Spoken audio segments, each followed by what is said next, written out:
अस्सलाम वालेकुम दोस्तों, आज मैं आपके लिए लाई हूँ एक खौफनाक और सच्ची कहानी जिसका उन्वान है प्रेमलता। हमारे दादा को उनके किसी रिश्तेदार ने एक हवेली दी थी अपनी वफ़ात से पहले, क्योंकि उनकी कोई औलाद नहीं थी। वो हवेली हमारे शहर से बहुत दूर एक वीरान जगह पे थी। हमारे दादा के रिश्तेदार ने एक बूढ़ा मुलाजिम इसकी देखभाल के लिए रख छोड़ा था। वो अपनी बेटी और बीवी के साथ करीबी गांव में रहता था, बस हवेली की देखभाल करता था। इस दफ़ा जब गर्मियों की छुट्टी में हमारे दोनों फुफियाँ आईं तो उनके बच्चे भी साथ थे, एक से बढ़कर एक शरारती। सब तकरीबन हमारी हम उम्र थे। हम जॉइंट फैमिली में रहते थे, दादा दादी, हम और चचा की फैमिली, हम सब बहुत मोहब्बत से रहते थे। जब रात खाने के बाद हम सब बैठे तो घूमने फिरने का प्रोग्राम बनाना शुरू किया। सब ने अपनी अपनी राय दी, मगर मेरी फूफी का बेटा शिराज हाथ उठाकर बोला, नो नो, इस दफ़ा हम अपनी ऐसी जगह पर जाएंगे जहाँ ज़्यादा एडवेंचर और फ़न होगा। कामी मेरा चचाजाद भाई बोला, तो फिर आप ही बताएं कि हम कहाँ चलें। शिराज सोचते हुए बोला, क्यों ना हम इस दफ़ा नाना जान की हवेली रंग महल चलें। मैंने फ़ौरन इनकार करते हुए कहा, दादा जान कभी इजाज़त नहीं देंगे। सब शिराज के आइडिया पे बहुत खुश थे। सबके मुंह मेरी बात सुन के उतर गए। अबे यार, असफन सर पे हाथ रखते हुए बोला शिराज, इतनी जल्दी मायूस ना हो मेरे बच्चे, हम सब मिलके कोशिश तो कर सकते हैं। दूसरे दिन हम दादा जान से इजाज़त लेने का प्रोग्राम बनाया। सुबह देर तक हम सोते रहे, फिर नाश्ते के बाद हम सब दादा जान के पास जा बैठे। दादा जान हंसकर बोले, आज ये शरारती टोला मेरे पास कैसे? शिराज दादा जान के गले में हाथ डालते हुए बोला, क्यों नाना जान, हम सब पहले आपके पास नहीं आते थे क्या? दादा जान मुस्कुराते हुए, हाँ, इस वक्त आते हो जब कोई फरमाइश होती है। बोलो इस बार क्या फरमाइश है? शिराज झेंपते हुए बोला, दरअसल हम आपकी रंग महल हवेली जाना चाहते हैं। दादा जान कुछ शशोपंज में पड़ गए, फिर बोले, कहीं और चले जाओ, इतनी दूर जाना ज़रूरी है क्या? शिराज अब दादी जान से बोला, प्लीज़ नानी जान, हमें वहाँ ही जाना है, बाकी सब जगहें तो हम घूम चुके हैं। सब ने इसकी हाँ में हाँ मिलाई। दादी जान ने इसकी सिफारिश दादा जान से की, मगर तुम लोग अकेले नहीं जाओगे शिराज। हम अकेले कहाँ हैं नाना जान, ड्राइवर अंकल और खानसामा चाचा, और अगर आपको फिर भी तसल्ली नहीं होती तो हम बुआ को भी साथ ले जाएंगे। शिराज की बात पर दादा जान मुस्कुराने लगे। हम सब ने खुशी से नारा लगाया, जिए दादा जान। दादा जान ने फजलू बाबा हवेली के रखवाले से हमारे वहाँ आने की इत्तला दी और सफाई का भी कहा। फजलू बाबा ज़्यादा खुश तो नहीं हुआ हमारे आने की वजह से, पर खामोश रहा। आज ही हमने हवेली जाने की तैयारी कर ली थी। हमारे साथ 4 लड़कियां थीं और हम 6 लड़के थे। दूसरे दिन सुबह हम लोग सबको अल्लाह हाफिज़ करके हाईएस में सामान रख के सवार हो गए। दादा जान ने ड्राइवर अंकल और खानसामा को हमारे ख्याल रखने की ख़ास हिदायत दी और हम लोगों से भी बोले, ज़्यादा शरारत नहीं करना। हम रंगपुर हवेली के लिए रवाना हो गए। सफ़र की घंटों का था। हमारी मस्तियाँ पूरे रास्ते जारी रहीं। दोपहर तक हम हवेली पहुँचे। फजलू बाबा हमारा इंतज़ार कर रहा था। हम सब खुशी खुशी गाड़ी से उतरे और फजलू बाबा को सलाम करके हवेली में दाखिल हो गए। हवेली पुरानी थी मगर कदीम हुस्न का शाकार थी। सब हवेली देखकर बहुत खुश थे। फजलू बाबा बोले, आप सब मुंह हाथ धो लें, मैं खाना लगाता हूँ। हम सब ने खूब सैर होकर सादा मगर जायकेदार खाना खाया। फिर हम अपने कमरों में आराम करने चले गए। जब हम सो के उठे तो मगरिब हो चुकी थी। हवेली में मद्दम रोशनियाँ जल रही थीं। फजलू बाबा ने हमें चाय और नाश्ता करवाया और बोले, रात में क्या खाना पसंद करेंगे आप? चाचा खानसामा बोले, हम सब अपने इंतज़ाम से आए हैं, आप परेशान ना हों। फजलू बाबा बोले, आज आप हमारे मेहमान हैं। हाँ, रात में हवेली से बाहर नहीं जाना। वो क्यों? शिराज बोला, ये सुनसान इलाका है, रात में जंगली जानवर भी आ जाते हैं। फजलू बाबा बोले। हम लोग हवेली में घूमने फिरने लगे। हवेली के एक कमरे में ताला पड़ा हुआ था। शिराज ने फजलू बाबा से पूछा, इस कमरे में ताला क्यों है? फजलू बाबा, मुझे नहीं मालूम, मगर मैं जब से इस हवेली में आया हूँ इसमें ताला ही देखा है। आप लोग भी इसे खोलने की कोशिश नहीं करना। फजलू बाबा ये कह के बाहर चले गए। हम लोग हवेली के हॉल में बैठ के हवेली की तारीफ़ें करने लगे। फजलू बाबा रात का खाना भी बहुत मज़ेदार था। हमने फजलू बाबा से पूछा ये खाना किसने पकाया है। फजलू बाबा बोले मेरी बीवी और बेटी ने। हमने खाने की तारीफ़ की तो फजलू बाबा खुश हो गए। दूसरे दिन जब हम देर से जागे तो खानसामा चाचा हमें नज़र नहीं आया, मगर टेबल पर बहुत उम्दा किस्म का नाश्ता सजा हुआ था, जिसमें कई तरह के फल, मिठाइयाँ और ना जाने क्या क्या। दूध के शरबत भरे जग रखे हुए थे। सब ने बिस्मिल्लाह पढ़ के खाना शुरू कर दिया। कामी आज तो चाचा खानसामा ने बड़ी फुर्ती दिखाई और नाश्ता भी शाही बनाया है। हम सब भी नाश्ते से लुत्फ़अंदोज़ हो ही रहे थे कि चाचा खानसामा हाँफते काँपते हवेली में सामान लेके दाखिल हुए। हम सब ने हैरान होकर चाचा से पूछा, चाचा आप कहाँ से आ रहे हैं? वो बोले मैं तो बाज़ार गया था आप लोगों के नाश्ते का सामान लेने। वाहिद पर फिर ये नाश्ता कहाँ से आया? चाचा ने लाइल्मी का इजहार किया। मैंने कहा हो सकता है फजलू बाबा लाए होंगे। शिराज चलो जो भी लाया है, पर नाश्ता है बहुत मज़े का। मेरा दिल तो चाह रहा है कि मैं रोज़ ऐसा ही नाश्ता खाऊं। जवेरिया तो फिर चलें शाम भाभी से मिलने फजलू बाबा के घर। सब जवेरिया की बात पर कहका लगा के हंसने लगे।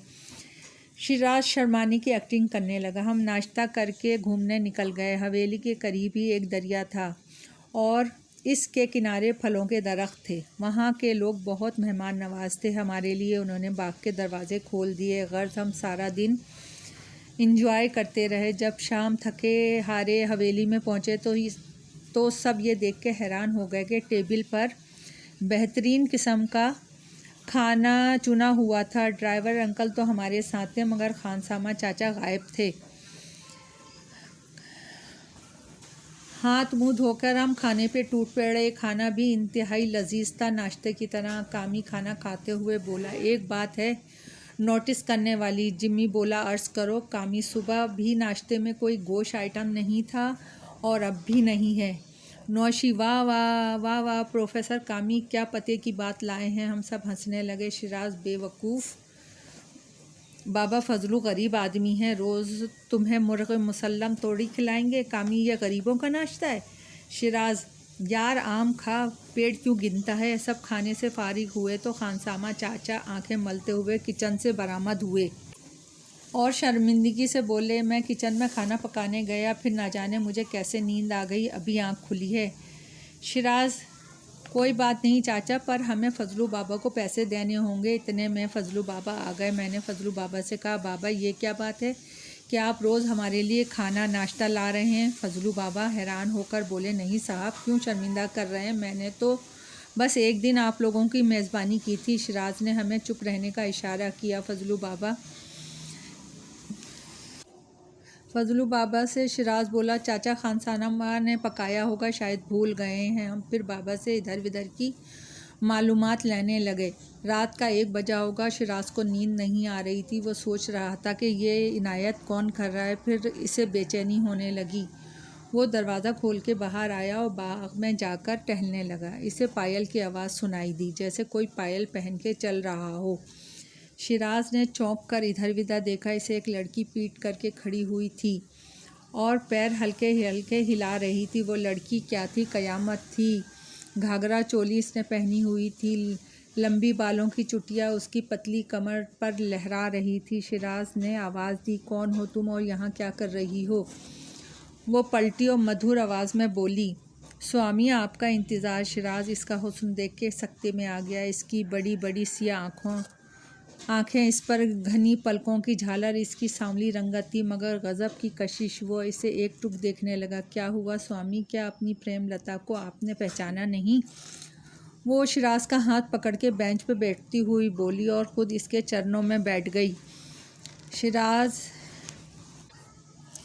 शिराज, अरे यहाँ क्यों बैठी हो, मेरे बराबर में बैठो। प्रेमलता, नहीं स्वामी, मेरी जगह आपके चरणों में है। और फिर वो रात भर शिराज ने प्यार भरी बातें करते हुए गुजारी। चाचा खानसामा जब फजर की नमाज़ के लिए उठे तो शिराज बाग की बेंच पे बैठा हुआ सो रहा था। चाचा ने इसे उठाया और बोले, साहब आप यहाँ क्या कर रहे हैं? शिराज आंखें मलता हुआ बोला, ओ मैं यहाँ ही सो गया था। शिराज को कुछ याद नहीं रहा। रात की बात, फिर हम लोग सैर के लिए निकल गए। फिर वही हुआ, खानसामा के साथ खाना पकाने किचन में गया और फिर वहीं सो गया। आज हम जल्दी हवेली लौट आए क्योंकि गर्मी बहुत थी। हस्बे रिवायत खाना टेबल पे सजा था। शिराज सुबह से कुछ खोया खोया था। खाने की टेबल से पर बैठ गया और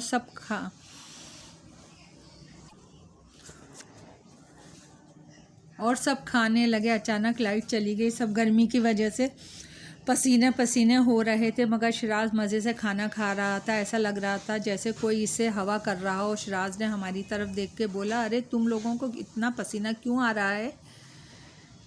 हवा तो चल रही है। हम सब ने देखा, वाकई शिराज के बाल उड़ रहे थे। हम सब हैरान हो गए। मैं बोला, यार शिराज तेरे मज़े हैं, अच्छा खाना और फिर हवा। दूसरे दिन रात भर शिराज खामोशी से बाग में आ गया और प्रेमलता भी बाग में पहले से इसका इंतज़ार कर रही थी। वो बोली, स्वामी हम जीते जी तो नहीं मिल सके, अब हम मर के मिल जाएंगे। शिराज गुमसुम इसकी बातें सुन रहा था। फिर खानसामा चाचा शिराज सुन रहा था। फिर सुबह खानसामा चाचा शिराज को उठा के अंदर लाए। हम सबको भी शिराज के रोज़ रात को बाहर निकलने का पता चल गया था। जब हमने इससे पूछा था, वो गुस्सा करने लगा, कुछ नहीं हुआ, मुझे तुम लोग अपना काम करो। एक रात प्रेमलता शिराज को लेकर दरिया की तरफ जाने लगी कि स्वामी आपके मरने के बाद ही हमारे मिलन हो सकता है। शिराज इसके साथ किसी मामूल की तरह जा रहा था। अभी वो दरिया के करीब पहुँचे और प्रेमलता अपने मंसूबे पे अमल करती। दादा जान ने अपने पीर साहब के साथ वहाँ पहुँच गए और पीर साहब गाड़ी से उतर कर बारोब आवाज़ में बोले, रुक जा प्रेमलता, ये तेरा स्वामी नहीं है। प्रेमलता एकदम रुक गई और बोली, नहीं ये मेरा ही स्वामी है। पहले जागीरदार ने हमें मिलने ही नहीं दिया, अब तुम आ गए हो, हमारा मिलन ज़रूर होगा। पीर साहब क्या हुआ तेरा साथ? प्रेमलता बोली, मैं पुजारी की बेटी और जागीरदार का बेटा देव बाबू एक दूसरे से मोहब्बत करते थे। जागीरदार को जब हमारी मोहब्बत का पता चला तो वो बहुत गुस्से में आ गया और अपने बेटे को रोकने की बहुत कोशिश की, मगर वो ना माना। बोला, पिताजी मैं प्रेमलता से बहुत मोहब्बत करता हूँ, अगर मुझे प्रेमलता नहीं मिली तो मैं मर जाऊँगा। मगर जागीरदार नहीं माना। इसने किसी बहाने देव बाबू को दूसरे शहर भेज दिया और मुझे हवेली में बुला बैठा। मैं समझी देव बाबू ने बुलाया है, मगर जब मैं वहाँ पहुँची तो जागीरदार और उसके कुछ गुंडे वहाँ थे। जागीरदार प्रेमलता को देख के गुस्से से धाड़ा, ओ कमबख्त कमज़ात, तेरी हिम्मत कैसे हुई मेरे बेटे को फांसने की? प्रेमलता डर के बोली, माई बाप मैंने नहीं देव बाबू को फांसा है, बल्कि हम दोनों एक दूसरे से मोहब्बत करते हैं। जागीरदार, खामोश गुस्ताख, तू हमारे सामने अपनी गंदी ज़बान से हमारे बेटे का नाम ले रही है। फिर जागीरदार ने अपने गुंडों को इशारा किया। गुंडे प्रेमलता की तरफ बढ़े और प्रेमलता डर के दीवार से जा लगी। गुंडों ने इसे काबू करके इसका गला दबाकर मार दिया, फिर रंगपुर हवेली ही में दफन कर दिया। जब देव बाबू हवेली वापस आए तो जागीरदारों ने बताया कि प्रेमलता अपने किसी आशना के साथ भाग गई है। देव बाबू को यकीन तो नहीं आया। वो खामोशी से प्रेमलता के बारे में